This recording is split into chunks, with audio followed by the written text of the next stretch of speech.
News voice, जो हर खबर से आपको कराए रूबरू।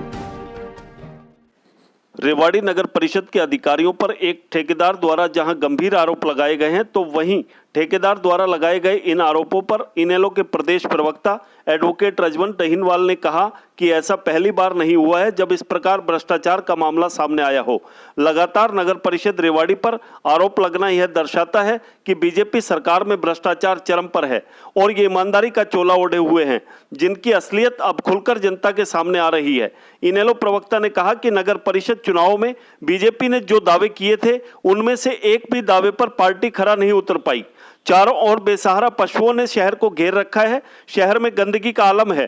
प्रॉपर्टी आईडी के नाम पर जनता को परेशान किया जा रहा है। अवैध वसूली तक की जाती है और ये जो भ्रष्टाचार का मामला सामने आया है, उसने तो भाजपा सरकार व ईमानदारी का दावा करने वाली बीजेपी नेताओं व अधिकारियों की पोल खोल कर रख दी है। दहीनवाल ने कहा कि नगर परिषद के ठेकेदार द्वारा इस प्रकार अधिकारियों पर कमीशन खोरी का आरोप लगाना यह साफ करता है कि इनकी लूट की भूख अब बढ़ चुकी है और अगर नगर परिषद में हुए भ्रष्टाचार के आरोपों की ईमानदारी से जांच कराई जाए तो सब कुछ साफ हो जाएगा कि इस भ्रष्टाचार में और कितने अधिकारी और नेता शामिल हैं। सुनिए और क्या कुछ कहा रजवंत दहीनवाल ने। रेवाड़ी से न्यूज वॉइस के लिए संजय कौशिक के साथ अजय सागर अत्री की रिपोर्ट। मैंने नगर परिषद से 4/12/2020 को sector 134 and Subhash park, Rao Tularam park का टेंडर लिया था पार्कों के रखरखाव के लिए। मुझे 6 महीने बीत चुके, 7वां महीना चल रहा है। मेरे कामगारों को मशीनरी, तेल, पानी, सब ट्रैक्टर, डंपर इत्यादि का खर्चा मैं अपने घर से चला रहा हूँ, वो भी खत्म हो गया। अब कर्ज लेके चला रहा हूँ, लेकिन अधिकारियों को बार बार लिखित में देने के बावजूद किसी ने मेरी कोई सुनवाई नहीं करी। सारी लिखित की रिसीट मेरे पास है। अधिकारी मेरे साथ बदसलूकी करते हैं, मेरा अपमान करते हैं। जाता हूँ तो मुझे धक्का लगाते हैं। अब कहते हैं कमेटी बनेगी, लेकिन कमेटी क्या बनेगी? कमेटी इसलिए बन रही है कि वो मेरे कार्य को देख के हड़बड़ा रहे हैं, घबरा रहे हैं। आगे इतना सुंदर काम करने वाला ठेकेदार से कमीशन मांगे तो कैसे मांगे और इसको कैसे लपेटा जाए, इसलिए बार बार सेक्टरों का दौरा करते हैं, आदमी भेजते हैं। सेक्टर वालों ने मुझे एनओसी दे रखी है। सेक्टर 1, 3, 4 सभी ने एनओसी लिख के दे रखी। सारे सेक्टर निवासी भी खुश हैं, सब जनता भी शहर की खुश है, लेकिन नगर परिषद के अधिकारी खुश नहीं है। पिछले कह रहे हैं कि भाई 6 महीने से 2 महीने का जेई ने बिल बनाया, जो अपने नगर परिषद की टेक्निकल विंग है, जिसका जेई सुनील, साकिर, एमी, सोन, अजय सिक्का और अपने एक्शन साहब हेमंत यादव जी, जिन्होंने बिल पास कर दिया। एक टेक्निकल विंग ने भी बिल पास कर दिया और ईओ और चेयरमैन के इर्द गिर्द वो बिल 1 महीने से घूम रहा है। तो क्या उसका क्या होना चाहिए? आप उसका संदेश सोचो कि उसमें क्या राज है। नीचे से ऊपर तक जेई से लेके और ऊपर तक की पूरी चेन जुड़ी हुई है। किसी का 3%, किसी का 1.5%, ज्यादातर 3%, ऐसे करके ये 18-19% का खेल है नगर परिषद का जो कर रहे हैं। और अपनी खामियां छिपाने के लिए ये राज मैं खोल रहा हूँ, इसलिए मुझे दबाने के लिए ये सारी साजिशें रची जा रही हैं और मैं इनका जल्दी सब पूरे शहर में भांडा फोड़ूंगा और इनकी सीबीआई जांच की मांग करता हूं। और मैं जनहित में एक कोर्ट याचिका भी लगाऊंगा जिसमें इनकी सीबीआई जांच हो और पिछले 2016 से लेके 2020 तक मनोज यादव के कार्यकाल में मान लो कि 100 करोड़ का पर साल का कार्य होता है, तो जिसमें 3% मनोज यादव लेता है तो उसका एक 100 करोड़ में 3 करोड़ बनता है।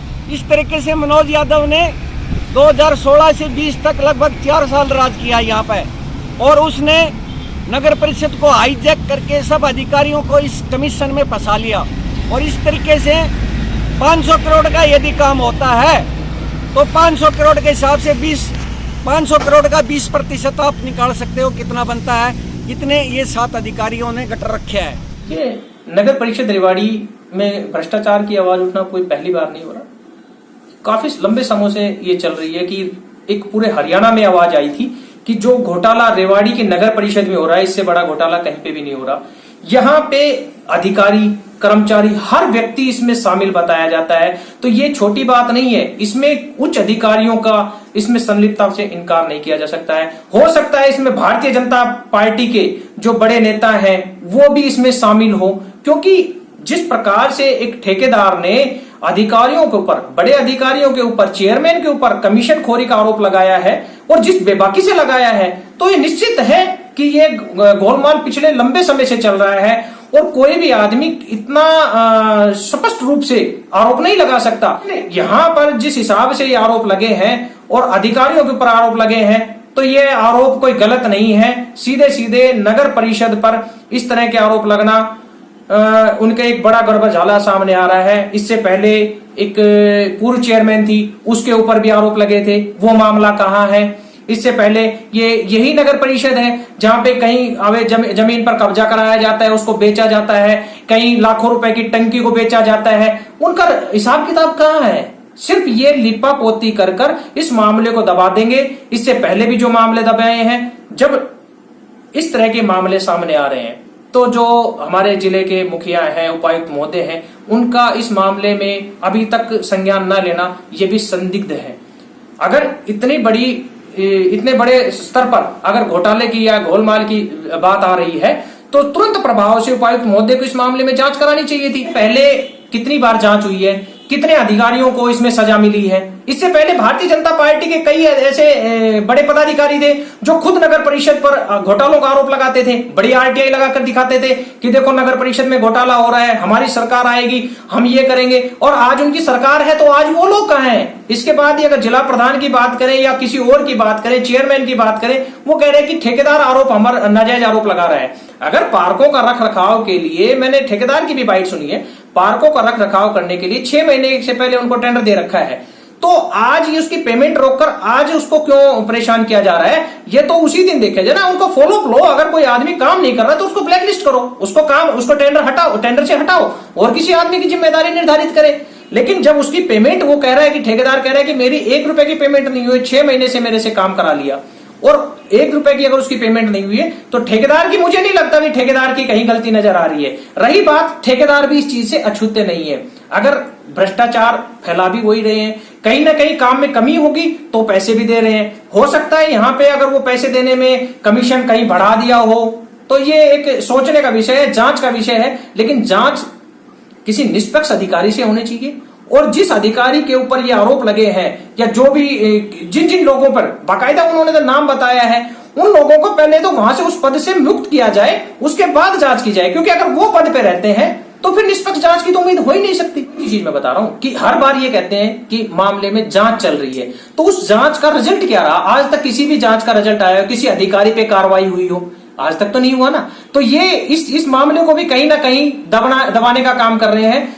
हमारी पार्टी, हम पूरी तरह से आम आदमी का जो आवाज है वो यही है कि नगर परिषद में जो घोटाला हो रहा है, यहाँ पे सालों से जो अधिकारी बैठे हैं, कर्मचारी बैठे हैं, उन कर्मचारियों को एक ही सीट पर बैठे हुए इतने साल हो गए, तो कहीं ना कहीं ये एक उनकी मिली भगत से ही चल रहा है और अधिकारी एक मोटा गेम खेल रहे हैं, इसमें पैसों का एक अच्छा गोलमाल कर रहे हैं वो भी।